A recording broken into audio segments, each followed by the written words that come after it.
Ready, give it to go. Terrence, you first. Accio. Good. Bailey. Accio. Very good. Luke. Accio. Wonderful. Now Gretchen. Accio. Excellent. Now all together on the count of 3. 1, 2, 3. Accio Hogwarts Radio. This is Hogwarts Radio, episode 245 for May 26, 2019. Hogwarts Radio is the official podcast for wizarding news from HPA&A, discussing all things Harry Potter, Fantastic Beasts, and the rest of the wizarding world. For the quickest up-to-date news on the franchise, make sure you check out wizarding.news. Welcome to episode 245 of Hogwarts Radio. I'm Terrence Pinkston. I'm Gretchen Rush. And I'm Alex Wilman. Hogwarts Radio can be found anywhere you get your podcasts online. It doesn't matter where you listen, just be sure to subscribe and you'll have a new episode as soon as it's released. Make sure you follow the show on Twitter, Facebook, and Instagram to get in on the fun with other listeners and fans of the series. Don't forget, Hogwarts Radio is also on Patreon. By pledging, you'll receive instant access to bonus content, including Into the Common Room, Hogshead Radio, and much more. Sign up today over at patreon.com/Hogwarts Radio. This week's episode is brought to you by Patreon producer Ji Yang. Well, I learned something new today, guys. I learned that there's cauliflower pizza. And my mind is blown at this thought. Like, cauliflower is that kind of vegetable that, yeah, you know, it's fun to eat. You know, you could put it in your dip, you know, your French onion, your ranch, or whatever dip you like. But on a pizza, what is this magic? What is this? This is foreign to me. So you can tell that Terrence knows very little about cauliflower pizza when he describes it as being on a pizza. Well, I guess it could be a pizza topping, but actually, if you like dice it up, like in a food processor or whatever, you can make pizza crust out of it. And so that's what cauliflower pizza is to me. I use a cauliflower crust. It's actually really good. I don't know how we got on the topic of it today, but we were all chatting about what is vegan pizza. And at some point I was like, I love cauliflower pizza. And then Terrence thought I was a Dementor, essentially. Well, I mean, okay. So I thought, you know, toppings themselves go on pizza. I never thought of making a crust or, you know, the base out of a topping before. I think it came about because it's gluten-free. Yes, it is. And I just tried very hard to show people that I made cauliflower pizza for dinner tonight. It's gluten-free. It's also low carb, which is good. And also it's just really tasty. I always loved like veggies as a kid. I'm kind of more vegetarian, like not officially because I do eat meat on occasions, but you know, given the choice between like meat or a veg, I'll often pick the veg. So I make cauliflower pizza with roasted Brussels sprouts on top. So it is like a veg delight. Oh my God. So Alex, is it too much to ask if we can get your recipe for your cauliflower pizza that way we can post it on hogwartsradio.com and listeners of the show can try it if you have a recipe? I do. I kind of like half invent it / half make it. But yeah, I will absolutely post that. I, for listeners, am a complete foodie, love to cook, love to bake. I have a Harry Potter cooking book, and I've recreated some of the recipes in that as well. And I could also share some pros and cons of the Harry Potter cookbook. Oh, that is so cool. Have either of you tried to make your own butterbeer? Yes. I have not. Alex, how did it turn out? Awful.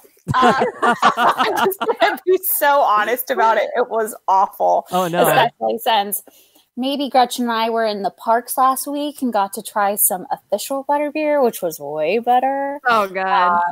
But it is complicated. But I will say I have ordered the like secret menu butterbeer at Starbucks, and that is pretty good. So what is your favorite thing to make out of that Harry Potter cookbook? Oh, goodness. Honestly, I think the pumpkin pasties. Those are so good. And you can make them sweet and savory if you like to play around with food. So I believe it was 2 years ago was the 20th anniversary. And so on September 1st, my husband and I hosted this huge Back to Hogwarts party in our tiny apartment. And we cooked like all this Harry Potter food. And it turned out that the pumpkin pasties were like by far the biggest hit. They were so good. I haven't tried those yet. I make Hagrid's rock cakes out of that book. What is that? They're just scones. Aww. But they're really good, and it's like a really simple scone recipe. What flavor are they? I don't think they have a flavor. They're like you add in some sugar and some cinnamon. They're like a very basic scone. Oh, that's not bad. Yeah, they're good. It sounds delicious. You guys are making me hungry. And we all know where we're going for September 1st. We're going back to Hogwarts, yes, but we're going to Alex's place so she can cook the feast. Yes. Oh, hey. I'm sure all of our listeners are invited too, right? Oh, absolutely. Just show up to South Florida. I'll have you in. I love to host people. We'll have a great time. Oh, my gosh.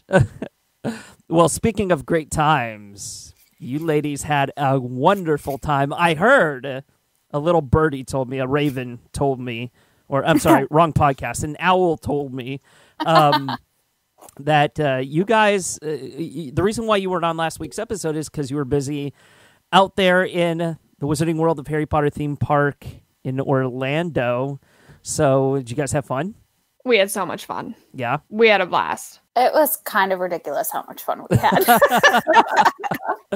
What after all this time, I'm sure both of you have been to the parks a couple of times already at least. What's your favorite thing about like just being immersed in that world? I don't know. It's like so hard to pick a favorite. For me, I feel like it's literally just going there. Like Alex came down and we spent the whole day in the park on Wednesday, and then she left on Thursday, and I ended up just going back by myself. And I had my headphones in, I'm listening to a podcast and just walking around. I didn't even do much. I like rode a couple rides, but I'm just walking around enjoying it. I like sat on the steps in Diagon Alley. I'm eating my butterbeer ice cream. Like just to be there and to look around and see all the incredible detail, it's just so much fun. It's just so much fun just to be there. Gretchen, were you listening to Hogwarts radio whenever you were walking around in the theme park? I mean, I was listening to binge mode because Game of Thrones. Oh, well. But any other day, it would have been Hogwarts radio. Missed opportunity. Ugh. I would really like, every time I see somebody with a pair of headphones or AirPods in, I'm like, yeah, I bet they're listening to Hogwarts radio. I'm walking around the mall. Sure. Yep, they're listening to Hogwarts radio. I just waved to them. Totally That's kidding. me. Hey. I see you. Alex, what about you? I have to second what Gretchen said. What was funny was when we were walking around the parks, Gretchen and I were like kind of eavesdropping on other people's conversations as they were like walking around the parks, maybe people for the first time or people who had like season, annual passes to Universal, and everyone comments on the attention to detail. And it is just remarkable. I have been there, I want to say like 4 or 5 times now. And it's still like you step into Hogsmeade, you round the corner to Hogsmeade and you see the snow-covered tops and you see Hogwarts in the background and you're like, oh my God, I'm home. This is magical. And it's this wonderful feeling of bringing your childhood to life. The attention to detail, but also I think the fandom that's in there, like no one is going to Harry Potter World because they're just like, oh, I decided to go to Universal for the Hulk and let me check out what Harry Potter World is about. Like people are going with a mission and they are going to see Hogsmeade and they're going to take the train and going to Diagon Alley. And it's just so fun to be in that really supportive, really enthusiastic environment where everyone's like freaking out about the tiny little details. And it truly just feels like home. And I think that's really the most magical part of going to the parks. Is there one thing in particular that still surprises you guys? Attention to detail aside, is there one thing that still surprises you every single time you go? Well, this is only my second time going, and every time that the dragon in Diagon Alley bursts flame and you feel the heat on your skin, that's just absolutely incredible. That gets me every single time. Next time I go, I am so going to, because you can kind of time it a little bit, like when he's going to breathe that fire. So that's why everybody's standing out there with their cameras up. You know what? I know you guys are. I know all of our listeners that are not Game of Thrones fans, like they're sick and tired of Game of Thrones. I promise it's going away after this month. It's already series finale's already had. But I am so going to say Dracarys next time that dragon like lights up the sky. That is, and I'm going to film myself with that. And maybe in a Khaleesi wig too. That's going to be so cool. But I digress. I'll braid it for you. I love to braid. Oh, thank you. Yeah, we'll have a party. Sorry. Anyway, yeah. I think for me, so this last time that we went, even though, the parks are pretty intimate, there's a lot to do, but it's not overwhelming. And I still find something new every single time I go. That's that I don't have season passes, so I'm not there, super frequently. But this past time, when I went with Gretchen, I had never done the Gringotts Bank Exchange. And so I actually did it this time, and it was really fun. And it was so cool to walk into, I forget where I ended up using my banknotes. But using my Harry Potter currency to buy like a chocolate frog and something else for a coworker who had to cover my cases while I just took off a day of work in the middle of the week to go to Harry Potter World. So she's a huge fan. So I was like, I will bring you back presents, I swear. So that was really fun. I think there's always, even if it's like there's only a couple rides, the rides are great. But even if it's just it's smaller, there's always something new to discover if you just go looking for it, and that's always really fun, and it never ceases to amaze me. So, Alex, I don't think we've ever heard, what is your favorite food from either the Three Broomsticks or the Leaky Cauldron, or even if you've actually eaten at those places before, which... I mean, it's like, it's one of those things that you kind of have to do every time you go. It's like there's certain places you have to visit. There's certain things that you have to do, but also they take so much care in preparing the food and the attention to detail with the food that I honestly can say that I had, something 10 years ago. I went, I think as recent as last year, and I had the same exact thing, same taste, same expectation. As whenever I first tasted it. So that just gives you like that adds to the level of intimacy, but that also shows you how much they really take care of the finer details in something such as food. Yeah. So Gretchen, I believe we ate at the Three Broomsticks, right? We had lunch at the Three Broomsticks. No, we ate at the Leaky Cauldron. Oh, thank you. Sorry. Very similar, the exact same menu. Pretty much. But we had fish and chips, and they were actually really good. And the portion was like kind of huge. Like, I think Gretchen and I could have split one plate, and that would have been sufficient for the both of us. But I actually will say that I didn't partake with Gretchen this time, but the butterbeer ice cream is phenomenal. I love it. And for beer connoisseurs, the brewery is actually really good. The Dragon Scales, I think it's like an amber lager, is really, really good. I, having lived in Chicago for a little while, got very into beers and microbreweries and all of that. And they actually have really good beer. Now, for our younger fans, I'm going to steer you towards butterbeer, which has so much sugar, you will have a fantastic time. But for our age-appropriate fans, I would highly recommend the brewery. It's actually very good. Yeah, the butterbeer ice cream was incredible. This was my first time having it, and I loved it. It was actually my dinner that day, and no regrets. But they also, at Florian Fortescue's, they had a bunch of other really great sounding ice cream flavors like Earl Grey and lavender, fun stuff. So if you're not into the butterbeer, there's still a bunch of different options that sounded delicious. I just could not afford to try them all, sadly. So, Alex, we've asked this to all of our hosts as well. We all have a wide variety of opinions with this one, but the butterbeer, which one is your favorite? We have the warm, we have the cold, which is kind of like the original, and then we have the frozen. And I don't think they're serving the warm right now, unless I'm mistaken. They only do that during kind of the winter months, the cooler, the fall and winter. Yeah. So out of all of those, please inform our listeners, which one is your favorite? The warm. I love hot butterbeer. So My birthday is in December. This past year was my 30th birthday. I'm outing how old I am right now. Club 3 yo. Yo, hey, 30, 40 and thriving. For my 30th birthday, a bunch of my friends and I went to the Orlando Informer Insider event, and they had like unlimited access to hot butterbeer. I had the worst stomach ache the next day, but it was so worth it. I chugged that stuff. Wow. Gretchen and I partook in some frozen butterbeer, which was very delightful. Especially, South Florida gets hot. It gets real humid in the summertime. That is clutch. I just think it is a tad too sweet with like the whipped topping on top as well. I think Gretchen and I both finished like half, and then we went into the restroom and washed out the rest because we wanted to keep the souvenir cup. But we couldn't finish the entire butterbeer. But definitely the hot in the wintertime with like your robes and you're looking at the magic of all the Christmas lights. Like, oh, it's just wonderful. I love it. Did you guys get to? I don't know if I can't remember. I think this is only in the one in Hollywood. But did you catch the night show on the castle, or was that? I think that happens in Orlando too, because the people next to me on the Hogwarts Express, they were like, "Oh, we got to get to Hogwarts because there's going to be the night show." And people last night were lining up at like 6 o'clock, and I was like, "Oh, good luck." I was like, "I'm not staying that late." So I think there is. Alex, have you seen it? I have not.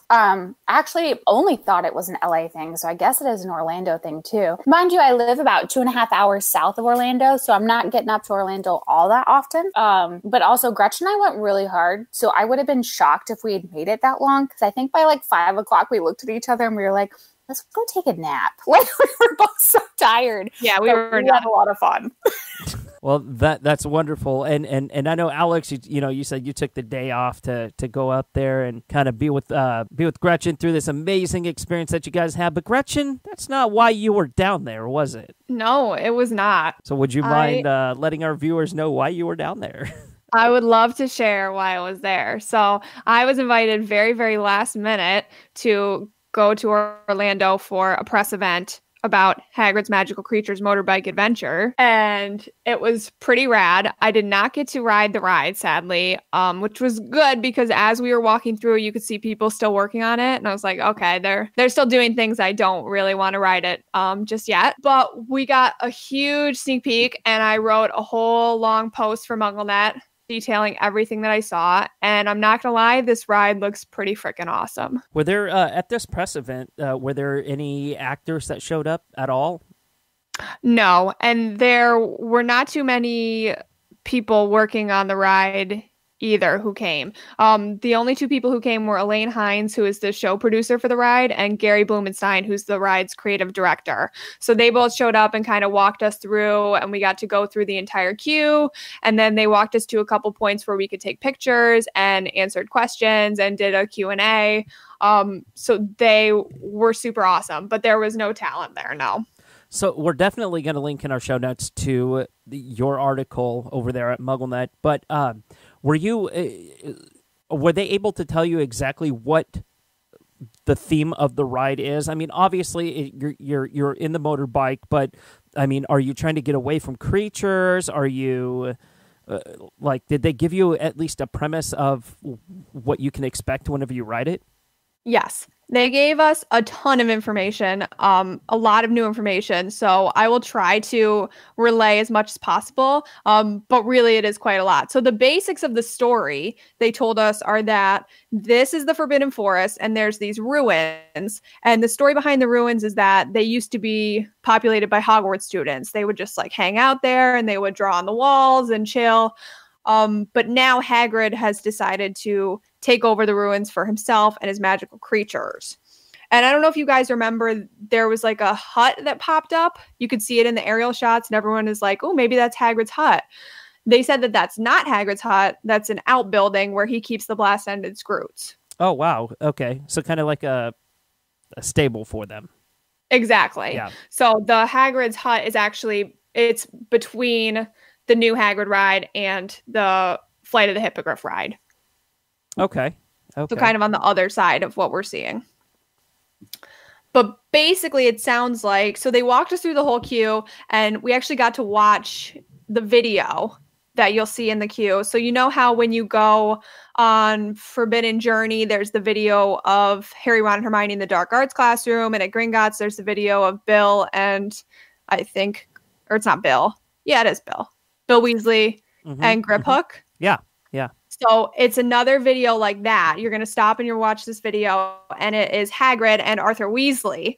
And I, of course, so people show up, and literally one of the press people there was like, sorry, who's Hagrid? And the creative director had to explain who Hagrid was to this news person. And I was like, oh no, I'm the biggest nerd here. So we get into the video, and I'm like, oh guys, it's Arthur Weasley. It's Arthur Weasley. Everyone's like, what?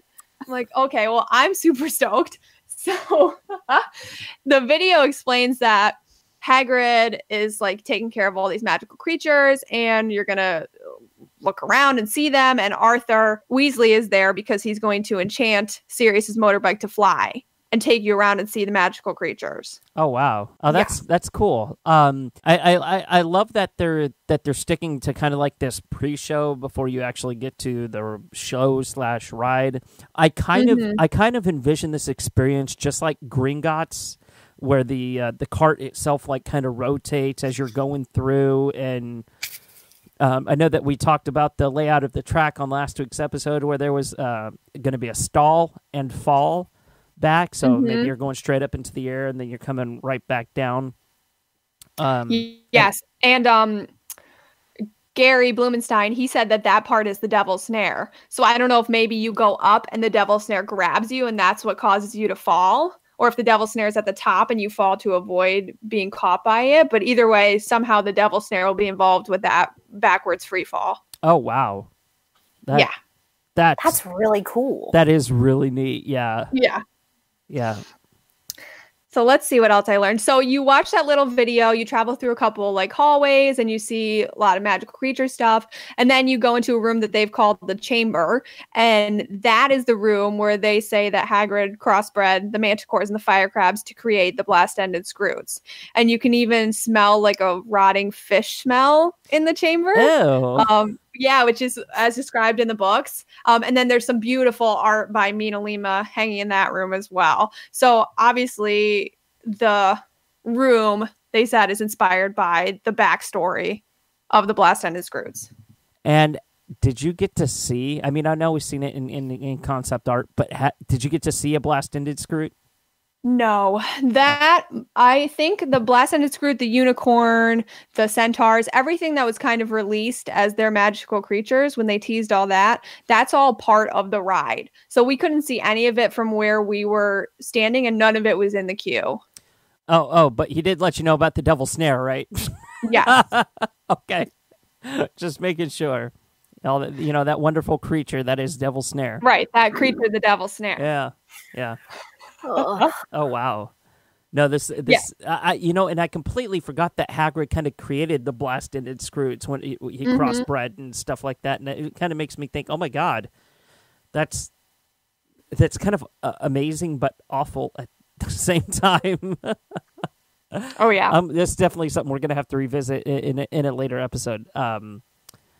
But wow, it sounds like, I mean, the attention to detail, I mean, everything from the looks to the smells that you just mentioned sounds incredible.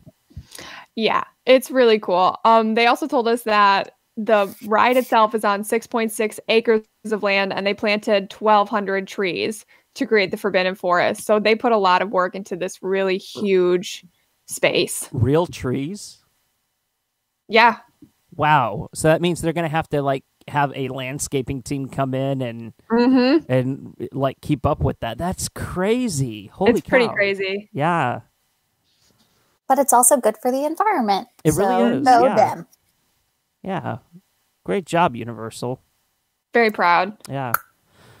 So, yeah, I can't wait to ride this thing. I think I'm going to have to, go down there in the next month or so just to check it out. It opens on June 13th, right? June 14th. June 13th. Yeah, you're right. So is that the soft opening or grand opening, or are they going to have a soft opening? That's the grand opening. So are they going to have a soft opening? Do you know? I don't know. They did not say. Oh, okay. That's interesting.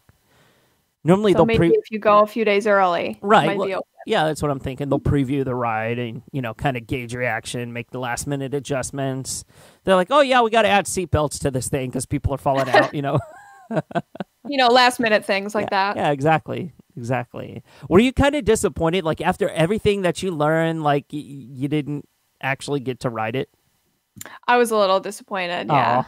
Aw. But I learned so much, too. Like, I wasn't expecting. They gave us the whole backstory. He told us all these details, and I got to watch the video that you're going to see in line. Like, so I still got, like, a really cool experience. Oh, So I'm that's excited to ride it when I come back in July. That's cool. Oh, so you are coming back in July. I am. Ooh, very interesting. We might have to have a Hogwarts Radio meetup. Yes. Alex is going crazy right now on webcam. So excited. So excited.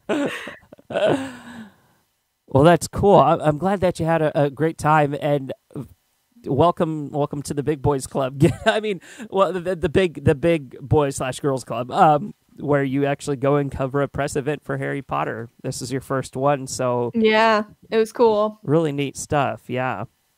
Gretchen, what was the hashtag that we came up with for you for the weekend, or I came up with? Was it Gretchen's Fancy Life or something like that? I can't remember, but it was because, like, they, worked to make sure that Gretchen could be there and, like, took really good care of her. And, like, I kind of got to reap some of those benefits on a very small scale just by riding Gretchen's coattails. And so the whole time we were rocking around, and I was like, oh, Gretchen's Fancy Life. Like, this is what we're doing.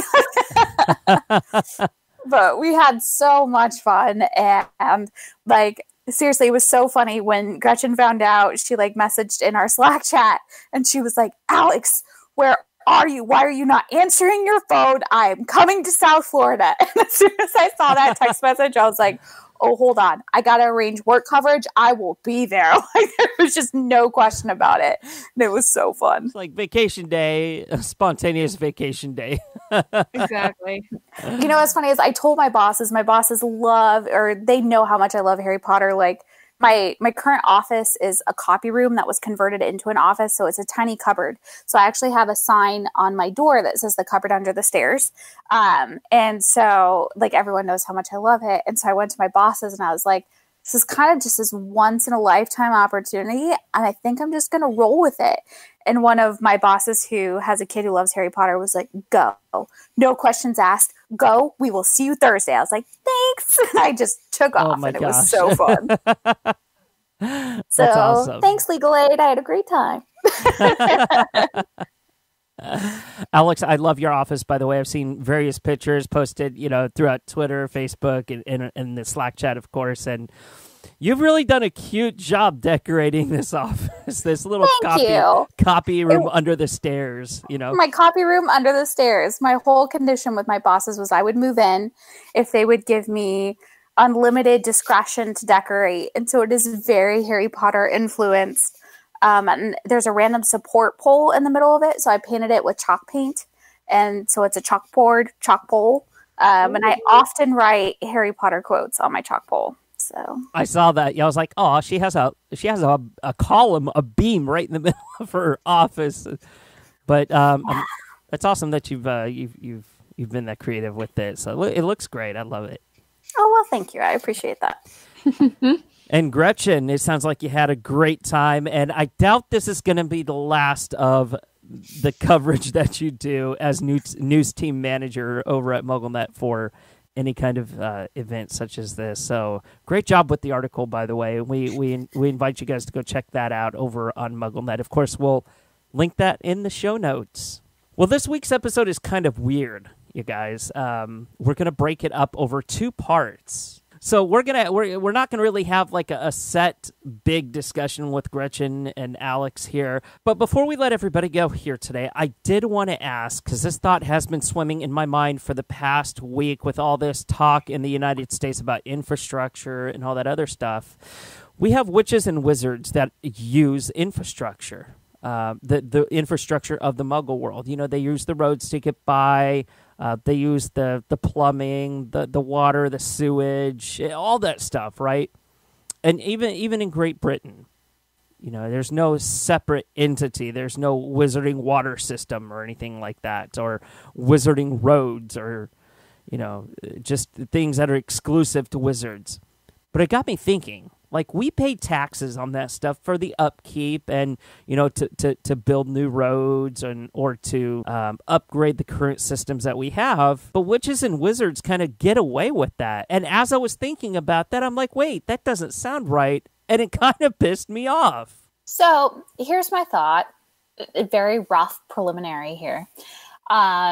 So it is an interesting concept because, as we have discussed at length over the last couple of episodes, actually, the wizarding world has its own form of currency, has its own banking system, has everything separate except for shared common utilities. Hypothetically speaking, to play devil's advocate, we also don't quite know what improvements they might be secretly making to Muggle infrastructure that we just don't know about because we are Muggles and we're not supposed to be privy to that information. So in a sense, you could say it is kind of in-kind payment. It's not so much a direct tax or a Muggle currency tax, but they may at night be improving our highways and our water system. And God help us, could they improve the internet access and just make it a universal right for everyone instead of the monopoly that is Comcast and AT&T? I'm totally down for that. If you're listening, wizards. But, I do think about that. And just maybe the payment is in kind and not so much a direct taxation. That could make sense. I could see that. I guess I don't really know because I still have so many questions about other aspects of wizarding life. Like, if you're a Muggle born, then you go to primary school and all the way up until 5th grade or whatever, until you get your Hogwarts letter. Yeah. So your parents obviously are Muggles and they're paying the school taxes and you're getting an education. So if you're wizarding born, what if you don't think you have the skills to teach your children the basics like reading and writing, and you want to send them to a primary school? Do they have wizarding primary schools, or would they send them to a Muggle primary school? Well, you're not paying the school taxes. Now you're benefiting from that school. And how are you even in the district? Because what address are you putting down? So I think there's so much about the actual nitty gritty of wizarding life that we just don't know. And I guess because they're wizards, they can get away with that, would be my only thought. Maybe confunding the head of the school system or the education secretary, or somebody really high up to where they don't have to deal with that nitty gritty payment. And I don't know, there's there's a million questions about this, and it's stuff that, because the world is this expansive, is it something we're reading into too much, or are these legitimate questions that we have about wizarding life? I think there could be a homeschool wizarding network, of, basic elementary education, as you were saying, Gretchen, just of a bunch of wizards who get together and kind of homeschool their children together. I mean, we see that in the Muggle world all the time, kind of like the Montessori school of wizards. But I think these questions are fun. And a lot of people might be like, oh, we're looking into this a little too much. Just stop reading between the lines. But if you also think about Jo and how expansive the world is and how much time and attention and detail, you have to imagine her late one night, thinking about these issues and for sure having answers stored up about how this whole world works, because she understands this world so in such a comprehensive 360-degree way that these are things that she has to have thought about in the 20 years that we have had, 20 plus years that we have had Harry Potter.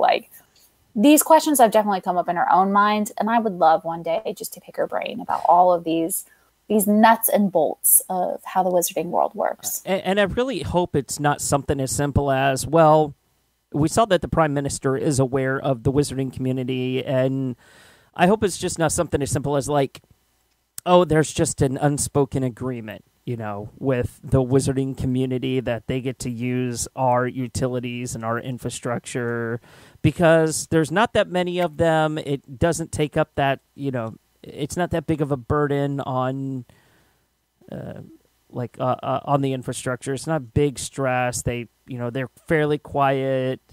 I just hope it's something not as simple as that. I don't think so. I think it has to be something a little bit more multi-layered than that. Because, I mean, even, like, just simple things like muggle-based or, like, not muggle-based, but, like, muggle world-based access to the ministry is much more complicated than that. And we're talking about just, like, an access point to the ministry. Mm-hmm. So I really think there's something a lot more nuanced, whether it be, like, a Confundus charm or, like, a wizarding homeschool network or, like, primary schools in Diagon Alley that we never heard about. I think there's a brilliant answer out there that we just haven't learned yet. Yeah, I just can't imagine that, like, Narcissa Malfoy is like, all right, Draco, time for a reading. So I love the idea of, like, a homeschool network, because I'm sure she probably, she hired a tutor or something, and she gets somebody in there to teach her kids, so... Do you think we'll ever learn the answer to these deep questions? I mean, no. Is this something that we're just going to speculate on forever unless we ask J.K. Rowling directly? I just think it's too in depth. Like, she drops these little, like, nuggets of information. She's not going to be like, let me explain the infrastructure to you. Well, she did take the time to explain to us how wizards defecate at Hogwarts. And that was a short little tidbit of information. Yes, but it was also something that blew up the fandom. It just over something so mundane. That's very true, yeah. Yeah, so you never know. She might just be like, and by the way, there's a wizarding Montessori school for the elite. You're welcome. Like, just a little blurb. Well, true. I can see that. You really got to think about it, because, like, if she had been willing to put the thought into Gamp's elemental laws of transfiguration, like you can't transfigure food, you can't you can't do all these certain things. I don't know all of them. I'm a bad fan. You had to think that there is some level of thought at some point that is going to come out. I don't know. I kind of refuse to believe that we're never going to learn the answer to these questions. Agreed. Totally agreed. I'm also an eternal optimist. My coworker described me today as someone who probably pukes rainbows. So I'm just going to hope that we are always going to get an answer to everything we want to know in life. Mainly Harry Potter questions. Well, according to my Snapchat filter, I do puke rainbows. But anyway, you know what I'm also thinking, Alex? Now that I've got you here, did we ever learn? Is there like wizarding lawyers? So I have thought about this deeply because I've thought about, like, if I was a wizard and was still a lawyer, what would I do? I would have to imagine yes, because the British legal system is different than the American legal system, but it's still, like, our legal system incorporates some core tenets of what the British system does. And there is kind of the basic due process right that is there. And we have people held in Azkaban, which is pretty much like max security prison awaiting death row, and to have them throw in there. And then we've also seen tribunals. We saw in the Goblet of Fire, we saw those tribunals. And I just wonder if maybe, oh my God, you guys, I just had a light bulb. That would be a great fanfic to be like the lawyer who tried to defend Barty Crouch Jr. in his tribunal. Oh, wow. So I don't know if we have, like, direct allusions to it, but I think on the periphery they do exist. I'm so excited by this question. Thank you, Taryn. Yeah, because I remember the trial, but I don't remember Barty Crouch Jr. actually having anyone defending him. The only moment I remember is, like, they're like, well, what about Snape? And Dumbledore stands up and he's like, nah, Snape's cool. So but then when Harry has to come in later because of the magic in the 5th book, Dumbledore defends him at that point. So yeah. I wonder if it's the kind of thing where it's like, if you're a good guy, you can get a defender, but if you're a bad guy, you don't get anyone. Yeah, are there certain rights that right? Do they have Miranda rights? Yeah. Oh my God, you guys, these are things that are going to keep me up at night, but I'm so excited to come back the next time I'm on and give you all of my detailed thoughts. That is awesome. Yeah, we're definitely gonna add this to the discussion topics that we have, because you know what? Next week we're gonna be discussing wizarding healthcare. Hey. Yeah. You know that Medicare W. You know, that's wizarding Medicare. Whitacare. Kind of sounds like you have a speech impediment, but it's wonderful. What do you got? Whitacare? What? Whitacare. Anyway. Having too much fun. Anyway, you guys, so that concludes part 1 of this week's episode. Stay tuned for part 2, coming very, very soon. In fact, it's coming like right after this thought. All right, everybody, we are back this next segment here, and I told you we would be back. Didn't I tell you? I said, oh, it's just going to be days later for me, but like seconds later for you guys. That is the magic of podcasting here. But we've let Gretchen and Alex go for the evening so they can go out and have fun. I think Gretchen's seeing a play out there in Chicago right now, and Alex is probably living it up on the beach somewhere. I don't know. But Jeff and I are back here on the show, and we were kind of brainstorming what in the world could we talk about and kind of draw out a conversation with. Well, we ran across a couple of really amazing articles and sites online, but today we're going to spend most of our time on the wizarding financial system, which is in itself, as we were going through, we were just learning a little bit about it, and it's so expansive. That's the only way to put it. But Jeff, thank you so much for coming back on the show. Yeah, no, thanks for having me. This, like Terrence just said, we just spent a couple of minutes before recording talking about what we were going to discuss, and came across some great lore-bending, lore-defining things about, and just amazing questions people asked about the wizarding legal system and the wizarding financial system, basically. Yeah. And we got to talking about how we do know a bit about both, but only through the observations we saw that some of the trials from, the Barty Crouch stuff, and Harry being, questioned at the Ministry by Umbridge and having Dumbledore spring up to defend him, and we wondered,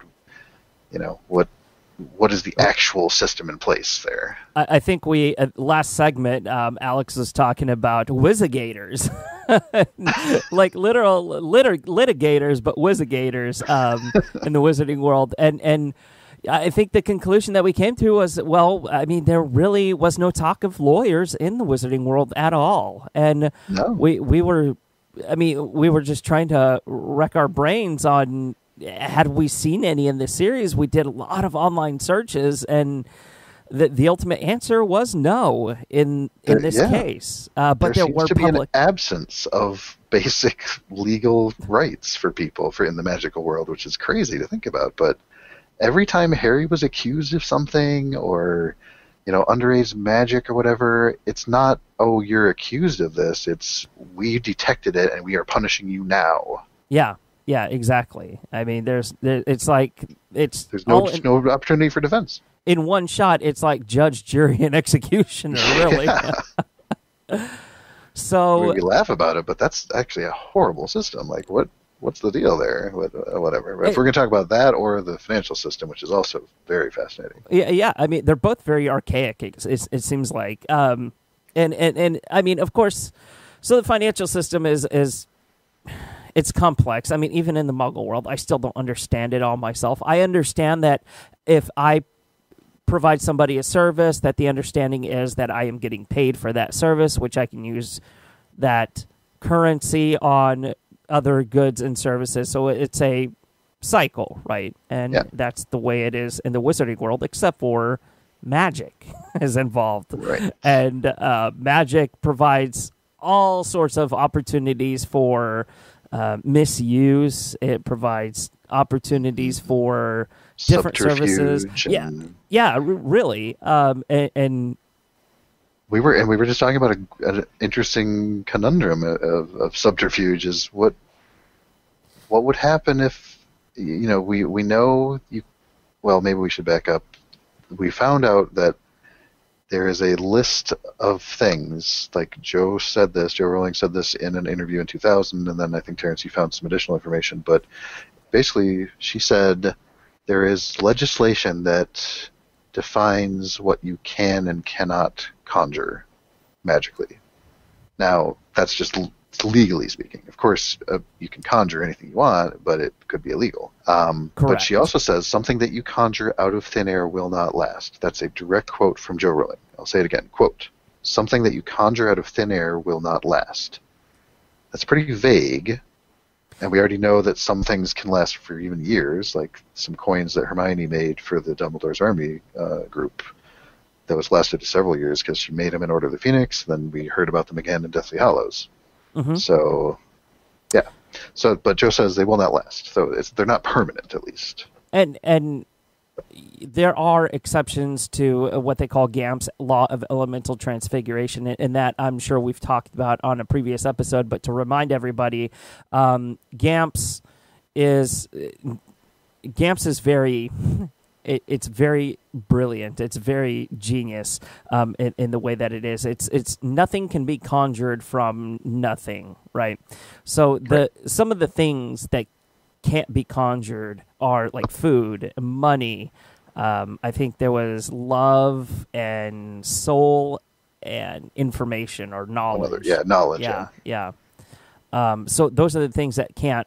You can't. Of course, you can't create food out of thin air. You can transform food, duplicate it, and stuff like that. But you can't. You just can't make it. Right. Love. It's impossible to create like the true love. Money, which is what we're going to spend the bulk of our time today talking about, is that you can't create it out of anywhere. Otherwise, the magical world wouldn't work, and any financial system really wouldn't work. The economic system wouldn't and collapse. And can you imagine? Oh my God! Just like I just thought through this. So, Fantastic Beasts during that time frame, 1928, 1929, markets fell out. Mm-hmm. Do you think that that's because? Like, what was to prevent a rogue wizard from conjuring, except the fact that we just said you can't conjure money, but does that cover Muggle money? What if you conjured counterfeit Muggle money, then went to a Muggle bank and was able to hoodwink them into exchanging it, laundering it for real, verified, currency that is real money, and then take that money to the goblin banks and have it transferred or converted to galleons? Are the goblins? I mean, we know goblins can detect false or adulterated currency, but you're not giving them that. You're giving them real currency that is absolutely real because you laundered it through a bank, a Muggle bank. But I still feel like goblins have a special ability to just sense something's wrong. And I don't know if that's been proven or said anywhere, but we know that they have many other ways of detecting, people trying to hoodwink them.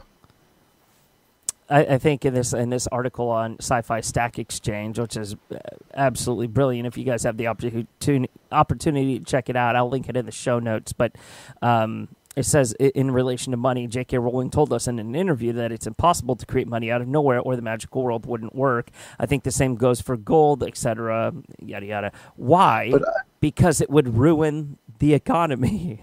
Right. But it's the same principle, okay, with why can't you conjure food? You're saying that law says it's impossible, so you can't even do it, correct? Well, or is it illegal? What are you saying? See, well, that's the thing, right? Because it's possible to create gold and money through alchemy. Right, but it doesn't last, which is what Joe said. But also food, it wouldn't work nutritionally because you'd eat it and then it would not be there anymore. So how would you get any nutritional value of it, right? So is that why you can't conjure food? Is that why Voldemort just ultimately disappeared? Just wasted away. Thanos'd away, yeah. But yeah, so as far as the, laundering money and trying to fool the goblins, I guess you could try that, but I feel like they could detect something amiss. Now, let's talk for a minute, because I know we mentioned this on an episode a few weeks ago or a few months ago, that what about credit? Credit is something that kind of floats out there, and it's something that you don't have the hard money like right there in front of you. So how do goblins really keep track of that? And then how do they litigate if someone breaks their agreement? And does the Ministry of Magic just said, "We've detected you're late on your bill and you are banished from the wizarding community"? Like, what? And wizarding no defense debt collectors, because they've done it already. Yeah, wizarding debt collectors.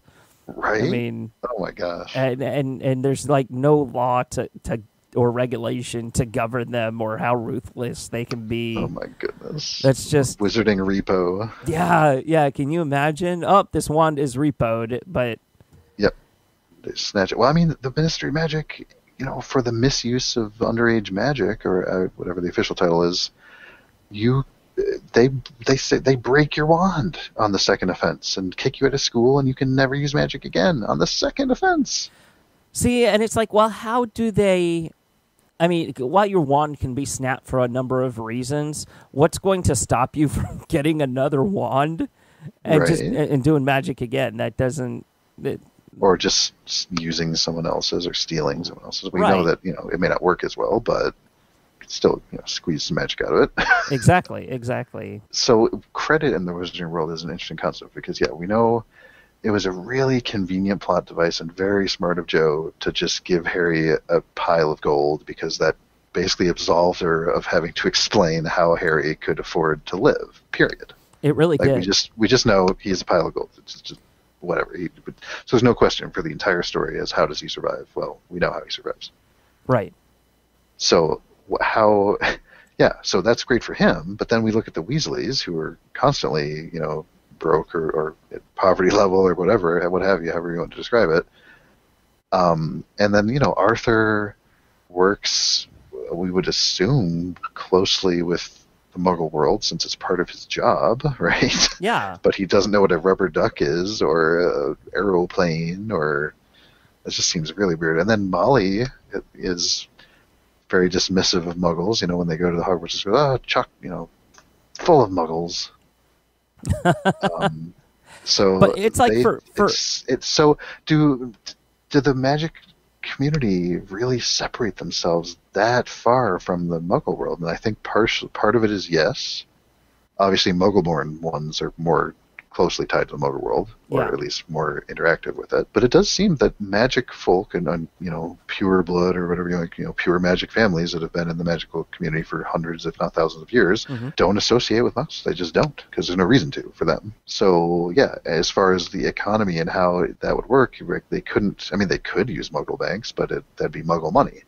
If they need to do anything with magical goods and services, they'd have to use magic, wizard money like Ellie. Well, see, we were talking about this at the beginning of the episode, where how witches and wizards use Muggle infrastructure. They use the roads and they use the utilities and stuff, but they don't pay any kind of tax whatsoever, and that kind of bothers me a little bit. Do we know that for sure, though? Like that, I love this point.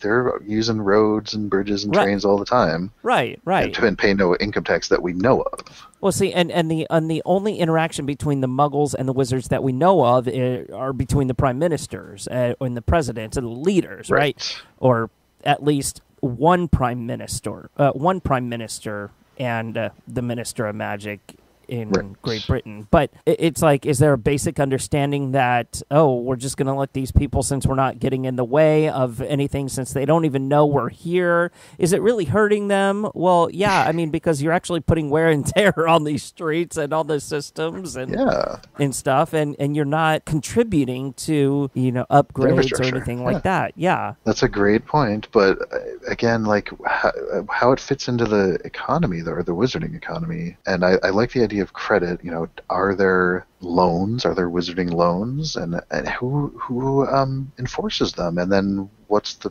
penalty in this legal system like for dealing with people who break their agreements or, late on bills, etc.?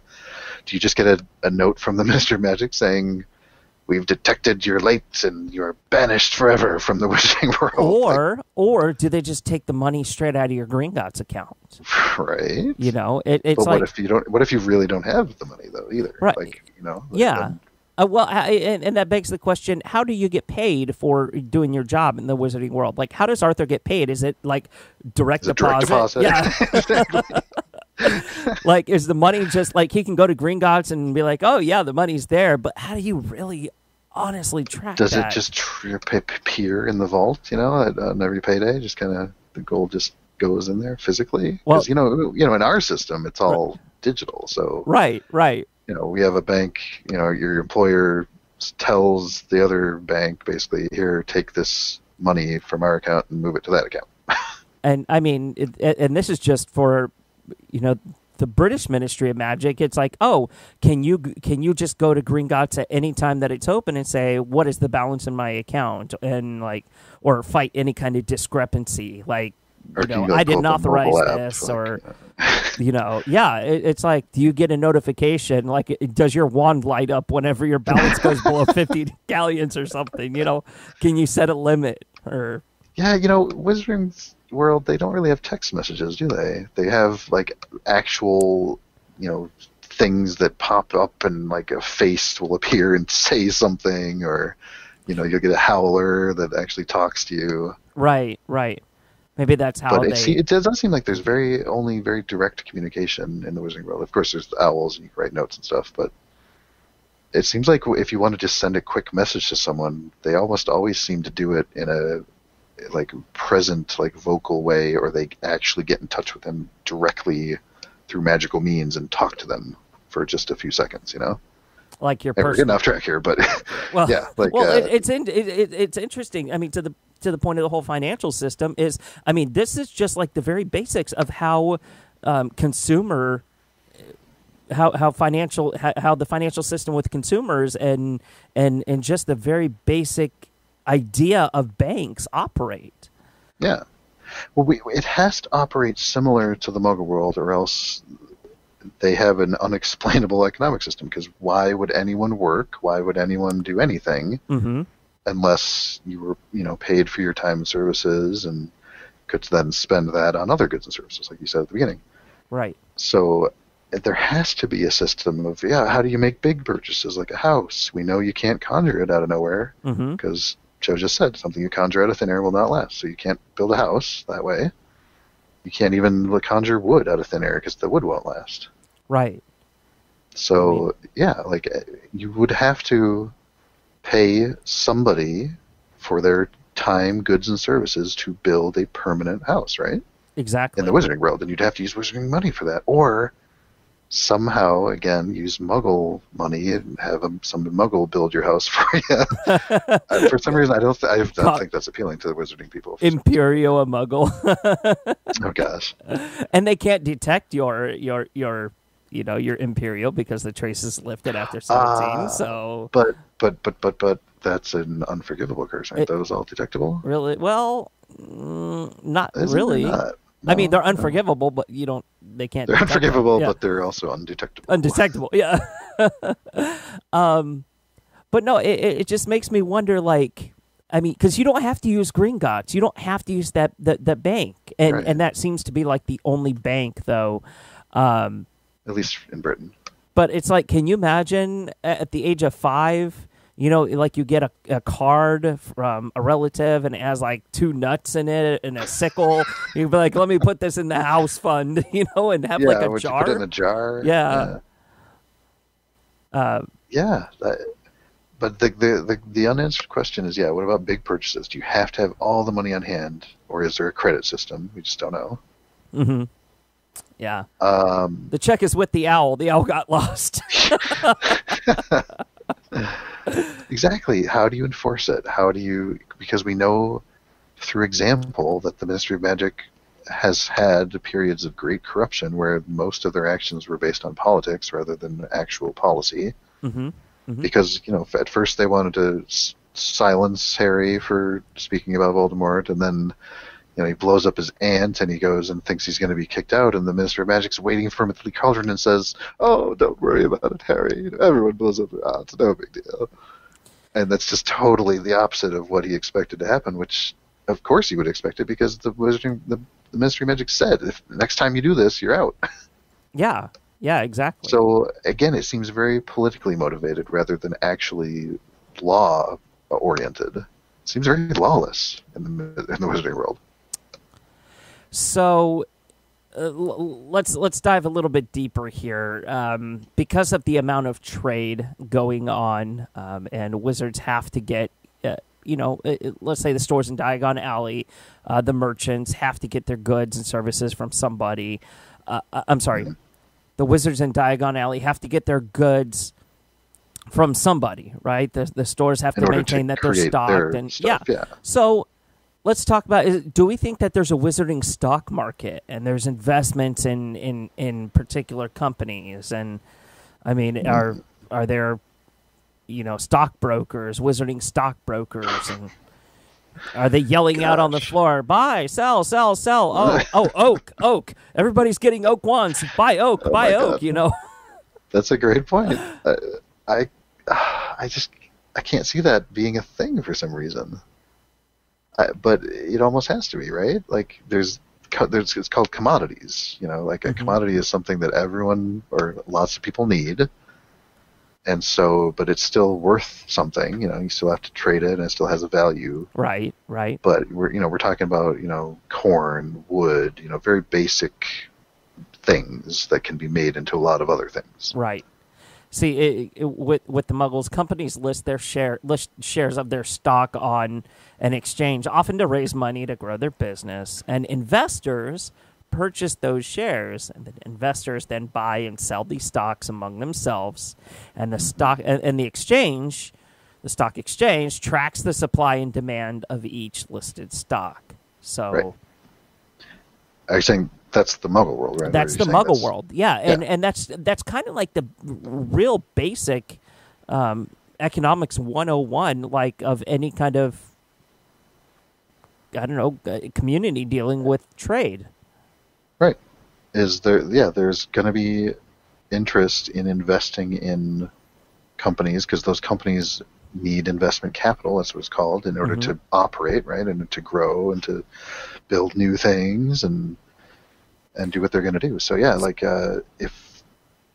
So I wonder who provides that in the wizarding world. Like, are the richest or if families? they do, it seems like they'd have to, right? Right. Well, we know. I mean, the only rich families that we know in the wizarding world are really keep to themselves and not really sharing of their money and their success. Yeah, it always struck me as the movie Titanic, where or not even the movie, but just at the real times of the Titanic, where there were guests or passengers that were old money versus new money, Yeah.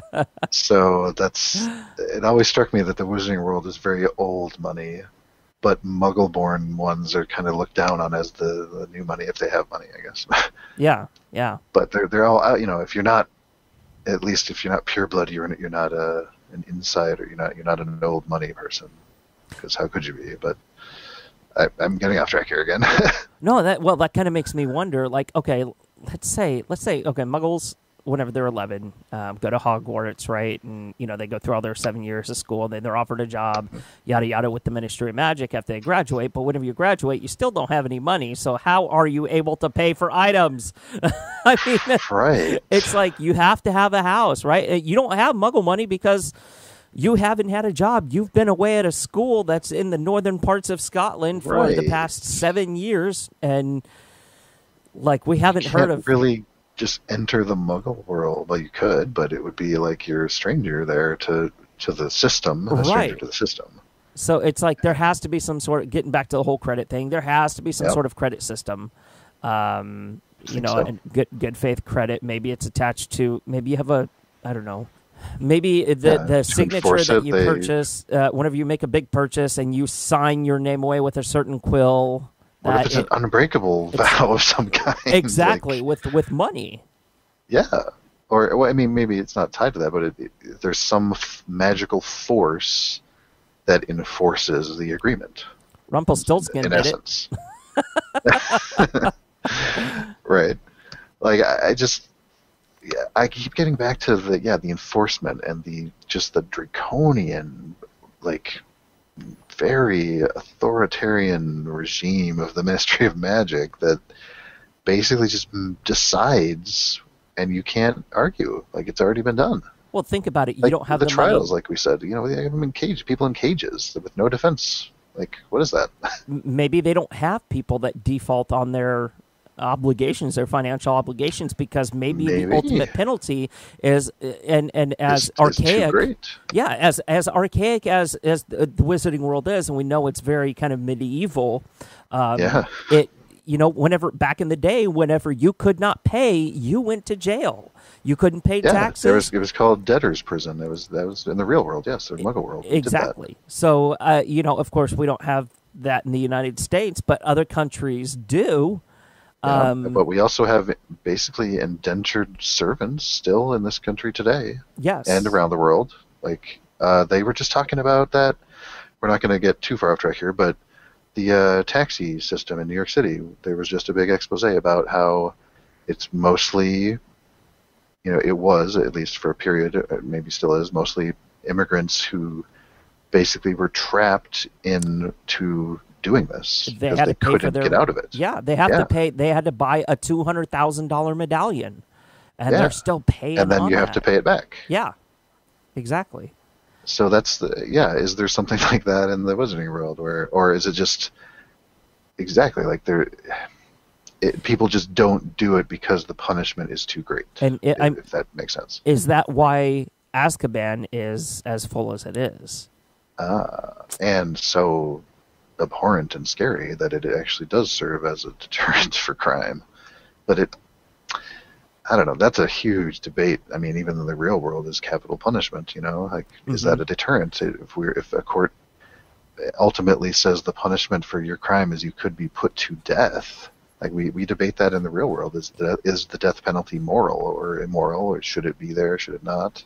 Right, and we know that there's several cases in the Wizarding World that they kind of believe in this capital punishment thing. I mean, the most recent that we've seen was in Fantastic Beasts. And I mean, even though that might not be a recent as far as time frame of the world, it's a recent example of the Wizarding World, right? Yeah, you're sitting in a chair and you're basically you're put to death. But that's I mean, like, you nailed it. You said, the magical world is still very medieval, even though it's alongside modern times with the Muggles right now. Right. It's still very medieval, and maybe that's part of it. Maybe that Azkaban is the deterrent, and that just nobody. Well, we know not everyone follows the law because Azkaban's full of people. So some people still think it's. I mean, and even in the real world, even with capital punishment, even knowing that a potential punishment is being put to death, people still commit crimes in the Muggle world like that. So it's unexplainable, really. It's basically we'd have to debate why people do the things they do, which is unknowable. Mm-hmm. You're exactly right. So we got a little bit off track there, but it's. I keep getting back to the legal protections in the Wizarding World, or lack thereof. Essentially, there's like no basic civil rights in the Wizarding World. Money. So the judicial system in the Wizarding World, known as the Wizengamot, I can never pronounce that. It's the panel of witches and wizards, of which we know Dumbledore is a member, actually. They preside during trials or hearings. We know Harry witnessed 3 of them through Dumbledore's memories, he was the chief warlock of the Wizengamot for much of the time that Harry knew him. Right. It is not known. I'm reading, by the way, we'll link to this because it's an amazing article from the Justia Law blog. And their article says, it's not known if lower courts exist or if the Wizengamot constitutes a sort of Supreme Court, or if this is the only court system. So the Charter of Rights grants the accused the right to call witnesses and be represented by another person, but it does not mention lawyers. And in the other examples we saw, the defendant had no representation, and in one case was in a cage, like Barty Crouch Jr. Now, this article on Justia is a little bit older, so it doesn't include the things from Fantastic Beasts, but it does include goes through Deathly Hallows. Goes through Deathly Hallows, yeah, because it does include a look into changes into the legal system. But one thing that really stood out to me was punishment. Of course, we talked about that just a minute ago, but serious crimes resulted in imprisonment in Azkaban, and I could not imagine being sent to prison for not paying a bill. Right. That doesn't make any sense to me. And although we had that in the real world, and we just talked about how medieval the Wizarding world still is today. Mm-hmm. So maybe they're just way behind, or the prevailing feeling is that it's effective, and so they keep it. Which is kind of chilling to think about. And it's kind of like, I guess they have a system now of, it's not broke, let's not fix it. Well, right. As the world kind of changed and progressed around them, they changed and progressed in some areas as well, but in the areas that they had to, but with regards to their legal system, I'm even wondering with regards to like the medical community, which is what we're going to be getting into next week, is wizarding healthcare. I wonder if that's that's all stayed pretty much the same since, for as long as anybody can remember, I guess, since modern times. Yeah. In the Wizarding world, we know that after the first, I guess, Wizarding, well, not the first, but the Wizarding War with Voldemort, before he disappeared, they, at that time, the Ministry, suspended a lot of basic rights that never came back. They basically stripped a bunch of rights away, basic rights, because Voldemort was such a threat, and then a lot of those rights didn't come back. I'm trying to find the specific ones because it was interesting. The Muggle-Born Registration Commission, for one. Oh gosh, yeah. that was Japanese god internment awful. camps Yeah. in America. Yeah. It is. I think it's a great testament to Jo that she kind of echoed things that have happened in the real world in the Wizarding world, because any group of people, any community, any government is going to have to deal with these issues, and to her credit, she didn't hide from them. But we know of course, J.K. Rowling has been in the middle of ever since she started writing the series, because she's lived through it. She was a single mother on welfare and dealing with kind of all of these things like government services, basic civility and dignity, not pay. I don't know if she ever defaulted on any of her financial obligations, but she really did have a tough time. She was a single mother, She was on benefits, exactly. At least, assistance. Maybe not. She wasn't getting that. She was still working or trying to work, as far as we know. So she had it. I feel, because she's a brilliant person, and such a brilliant mind, that she was able to understand kind of the science behind the legal system, the financial system, behind just really basic human rights and things like that. And she's her understanding of that, because she was in the middle of it, she had a very deep understanding. And part of it is to make the plot more interesting, of course, but a lot of it, I think a reason, personally, I can't speak for other fans, but the reason I love the Harry Potter universe, or the Wizarding world now, and this for the same reason I love Star Trek, is everything can be explained usually through something that's already been explained. It's amazing. We've been, that's why we have, podcasts for Harry Potter today, is because we can continue to try to poke holes, and we almost always get resistance to be like, well, hold on, that was explained over here, or that could be explained with this, or that's what I love about this universe. It's so vast, but so understandable still in many ways. And people ask me whenever I tell them I host a Harry Potter podcast, they're like, how do you keep going now? The Harry Potter's been done for the past 12 years. And I'm like, well, because the world is just... Is life ever over? Is life ever done? No. Right. It's like a living universe. It really is. The issues we're talking about are issues that any group of people would have to deal with if they collectively decide to be a community or whatever, a government. And it's so brilliant because some of the issues that come up out of this story are issues that we're going through right now as a society. Yeah, a lot of that is very. It's also it's fascinating, but it's very, very scary at the same time. Yeah.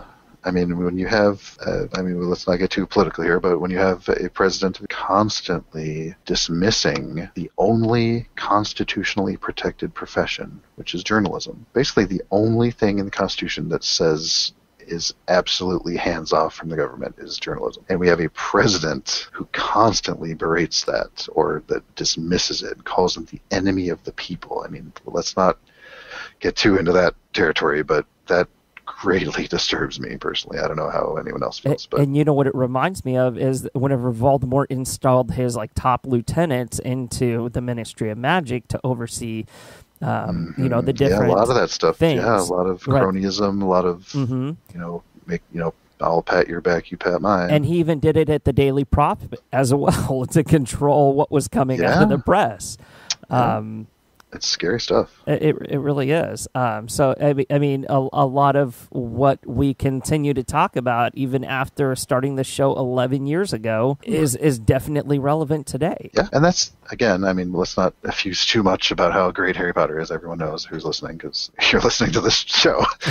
But, I mean, really, honestly, that goes to the proof that this story will live on for a long, long time. Because it's like a living universe parallel to our own. It really is. Yeah, it's like kind of that story that will never be complete at all because it just keeps it keeps growing, it keeps living on, and people keep contributing, and content keeps coming out as a result of people contributing. So, yeah, I mean this blog on Justia that somebody wrote, digging into the legal system in the Harry Potter world is awesome. Like I love this stuff.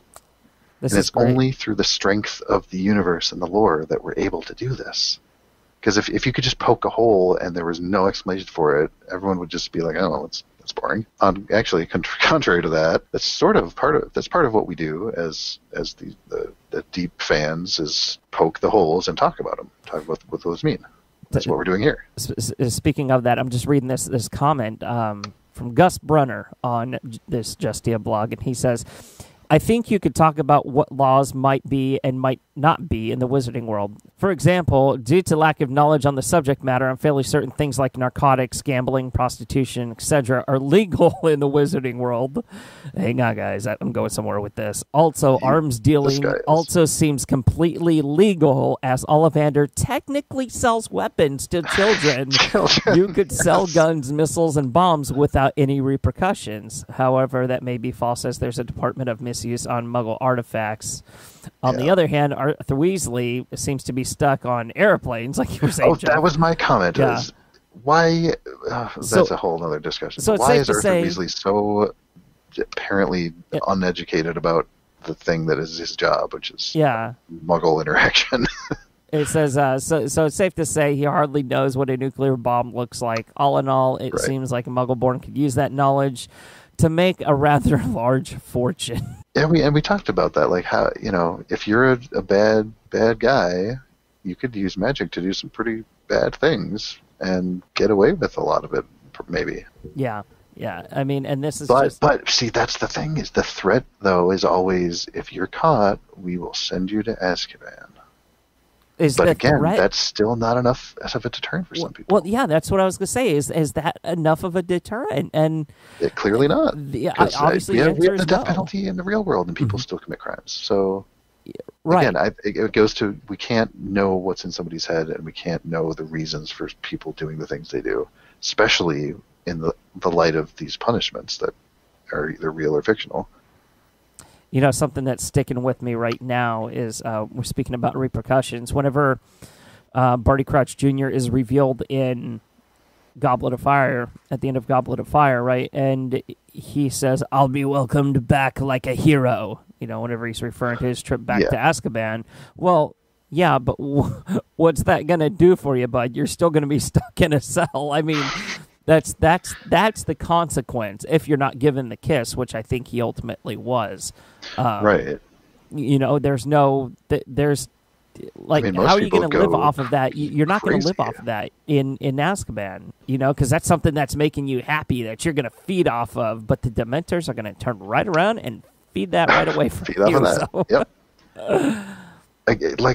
We all know that the way that it was described, that the punishment of Azkaban can be viewed as worse than death. Which, if that's not a deterrent, my goodness. Yeah, exactly. Shell of yourself. So again, it goes to the motivation of people to do what they're going to do, and a deterrent is not enough for some people. Right. It's just the end of it. So that goes back to our whole discussion, which is, how do you enforce economic contracts where somebody owes somebody money? How do you enforce or if there's loans and all that stuff? It requires a system in place to deal with, unless their entire system is just, if you don't do something we like, you're going to Azkaban. Or if you do something we don't like, basically. That does seem to be the point. Isn't that the prevailing legal system in the Wizarding world? It's if you do something bad, we're sending you to Azkaban. Yeah, it really is. And it's very vague what that bad is.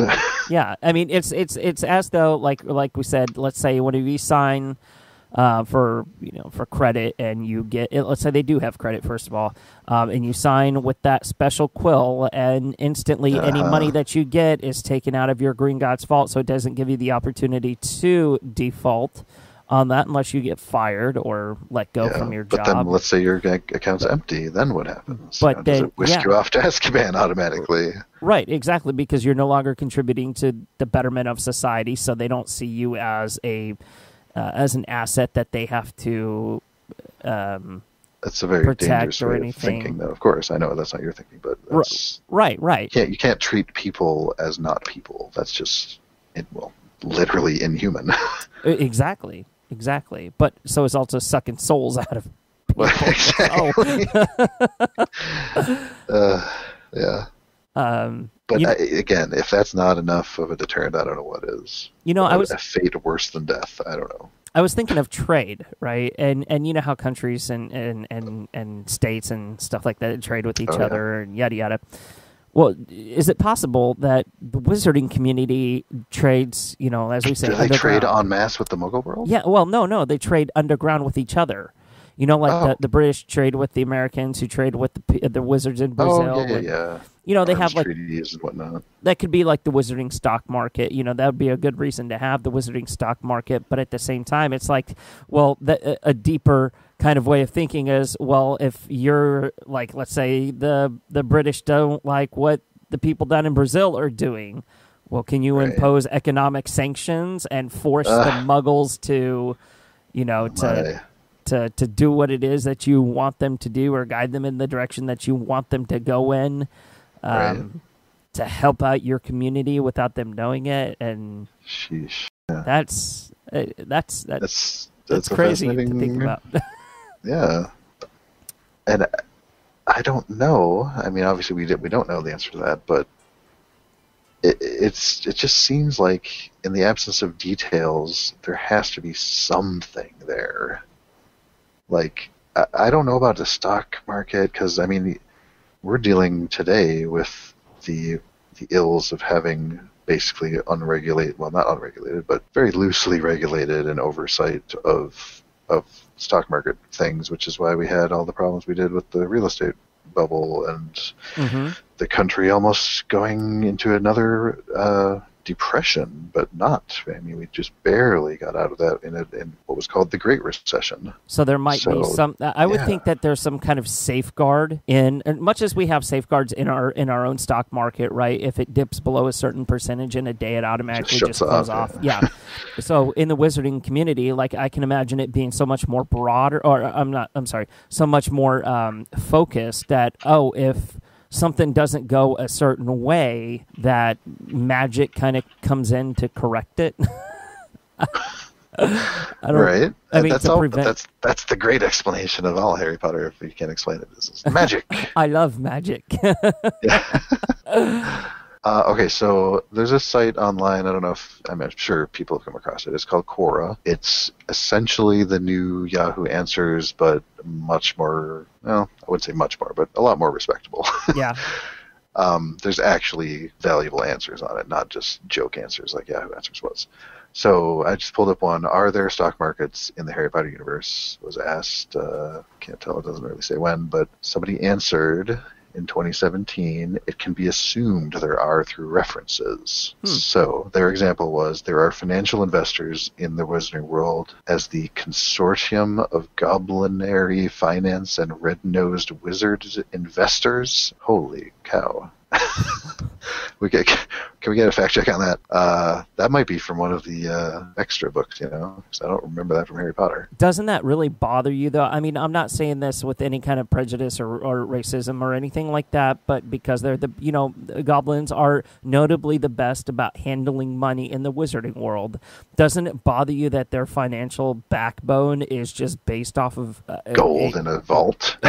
Yeah, and goblins kind of and dragons keeping track of all of that. And then what you just said. Well, here's some even more evidence. In Order of the Phoenix, when Mr. Weasley is taking Harry to his hearing, the lift, the magic elevator at the Ministry, announces, and this is a quote, "Level 5, Department of International Magical Cooperation, incorporating the International Magical Trading Standards Body, the International Magical Office of Law, and the International Confederation of Wizards British seats." If that's now, this commenter goes on to say, if they have that International Magical Trading Standards Body, that means there is some sort of regulatory body for wizarding trading, akin to Muggle trade. Just have to assume that based on the title, with the further assumption that trade involves trained individuals. They go on to say it is likely Percy Weasley works in this department when he starts out at the Ministry, as he he writes a lengthy report on the standardization of cauldron bottom thickness for importing. Remember?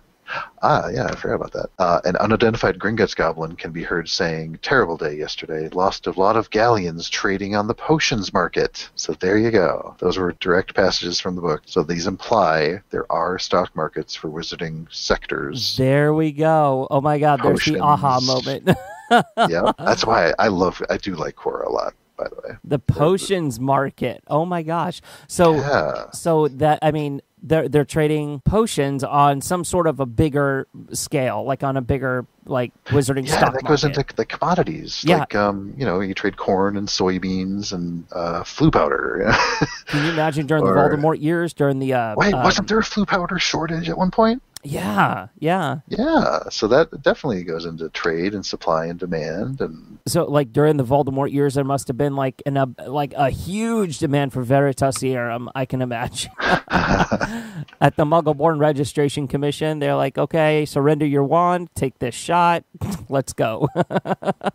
Oh, I misspoke. We need to correct this right away, because I just searched for flu powder shortage, and very top result, Pottermore, written by J.K. Rowling. No shortage of flu powder has ever been reported, nor does anybody know anyone who makes it. Ah, okay. Its price has remained constant for 100 years. The only licensed producer in Britain is a company called Flu Pow in Diagon Alley, and they never answer their front door. This is stuff written by J.K. Rowling. It reminds me a little bit of Willy Wonka, never ever being seen. Yeah. Oh my God. Yeah. Okay. So I misspoke. According to J.K. Rowling, there's never ever been a flu powder shortage. But there was a shortage in something. Strictly controlled manufacturer. What? There was a shortage in something, and I can't remember what it was. I know. I remember now. It was a shortage, but I can't remember what it was. Boy, it might have been Veritasium, actually, now that you mention it. But that was only because of Snape's personal stocks.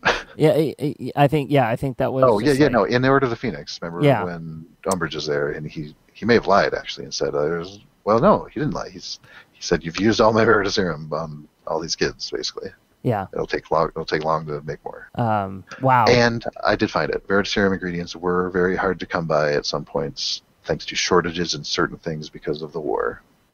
Yeah, there we go. Wow, this is crazy. Yeah. This is crazy. I love it because just on that topic right there, just on that little bit, I mean, we could talk about it literally for another hour or so. Just on, I mean, that one small point in the financial system and trade and stuff like that. We could go on and on and on about it. Well, of all sites, you remember Cracked?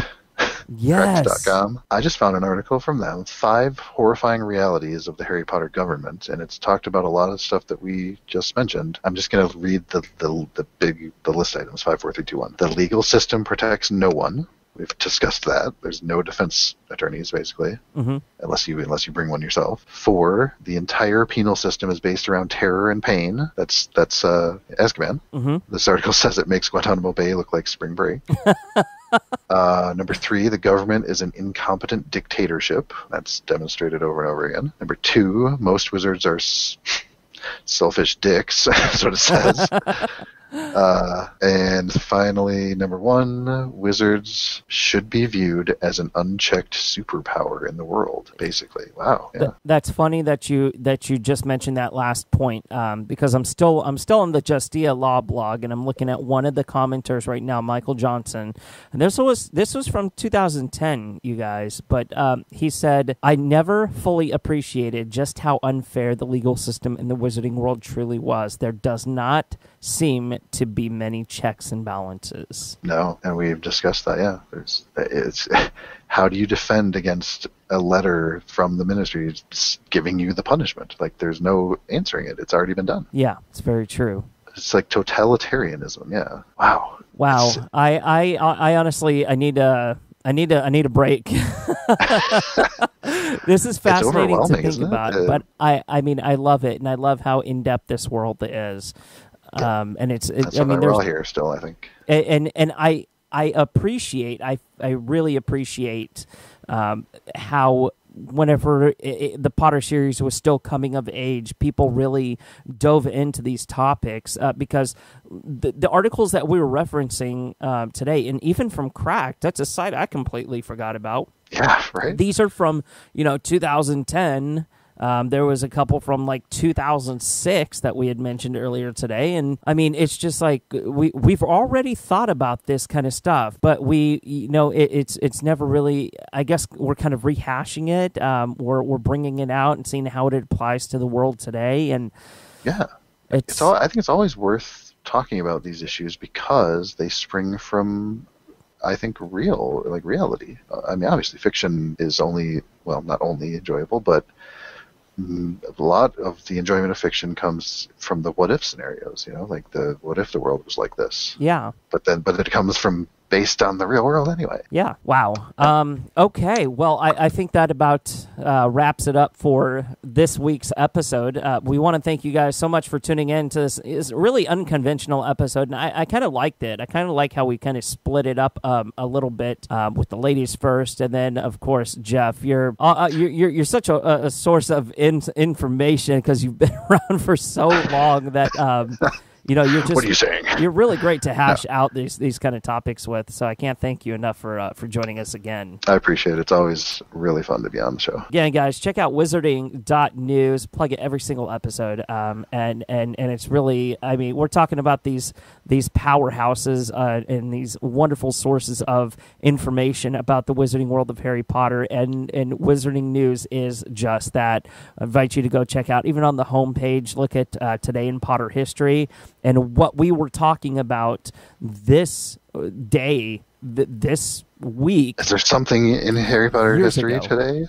You know what? I need to go check Wizarding News and see if there is. I thought you were about to say there was something that we just talked about today there. But there's articles from 2004, 2005, 2006, 2007, and 2010, all from today in the history of the Harry Potter universe. Let's just give it a once over here.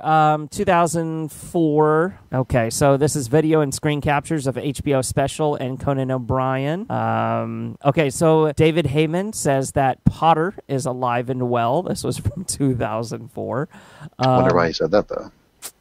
let's go into the article and take a look here. So for the so it looks like it says Harry Potter producer David Heyman believes the Potter franchise remains a force to be reckoned with, and that the recent outpouring of fans at the premiere of Harry Potter and the Prisoner of Azkaban shows that it is alive and well. So I guess the premiere of Prisoner of Azkaban was 13, 14, 15 years ago.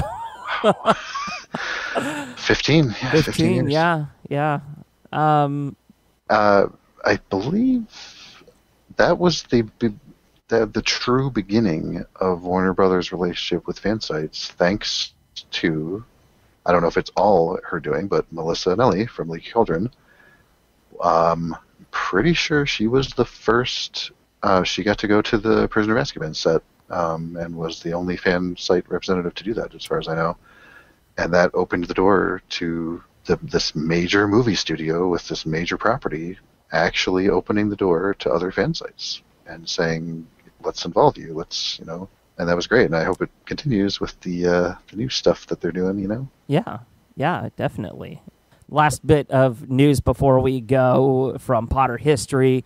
We officially got today the runtime for Harry Potter and the Order of the Phoenix, and this is, again, from the article over on Wizarding News, that it's 138 minutes long, which is 2 hours, 18 minutes, and 4 seconds, according to the British Board of Film Classification. They also released the rating for Order of the Phoenix, which was 12A, which means no one under 12 years may see the movie without an accompanying adult. And then the MPAA released the rating as well for Order of the Phoenix on this day, and the rating was PG-13, which places kids under 13 in the same restriction. So that is just a sample of what you can find over at Wizarding News. So please go ahead and go to wizarding.news. Make that your homepage again. Yeah, it changes every day with the latest, well, not the latest, but currently it shows you Harry Potter history, or today in Harry Potter history going back 16 years in some cases. Yeah, and you can also find the most recent episode of Hogwarts Radio yes, right there on the homepage. On the homepage, so yeah, go check it out. I think that is about it for this week's episode. Thank you so much, everybody, for tuning in. Once again, I'm Terrence Pinkston. I'm Jeff Gillum. And we'll see you next time for episode 246. Bye-bye. That was bloody brilliant. Codswallop.